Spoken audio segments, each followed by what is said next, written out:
Pubali bank PLC এবং Bangladesh diabetic association চালু করেছে কো-ব্র্যান্ডেড ডেবিট এবং ক্রেডিট কার্ড।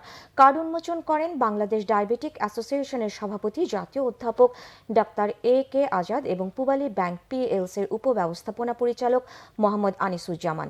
বারডেম জেনারেল হাসপাতালের অডিটোরিয়ামে আয়োজিত কো-ব্র্যান্ডেড ডেবিট ও ক্রেডিট কার্ড উন্মোচন অনুষ্ঠানে উপস্থিত ছিলেন বাংলাদেশ ডায়াবেটিক অ্যাসোসিয়েশনের মহাসচিব মোহাম্মদ সাইফুদ্দিন, পূবালী ব্যাংকের ঢাকা কেন্দ্রীয় অঞ্চল প্রধান ও মহাব্যবস্থাপক Abu Lais Mohammad Shamsuzzaman, head of card business division ও উপমহাব্যবস্থাপক এন.এম. ফিরোজ কামাল সহ প্রতিষ্ঠান দুটির কর্মকর্তারা। পূবালী ব্যাংক এবং ডায়াবেটিক অ্যাসোসিয়েশনের মধ্যে সহযোগিতা বৃদ্ধি এবং ডায়াবেটিক অ্যাসোসিয়েশনের সঙ্গে যুক্ত সব চিকিৎসক, কর্মকর্তা ও শিক্ষার্থীদের জন্য উন্নত আর্থিক পরিষেবা নিশ্চিতেই এই সেবা বলে জানানো হয়েছে।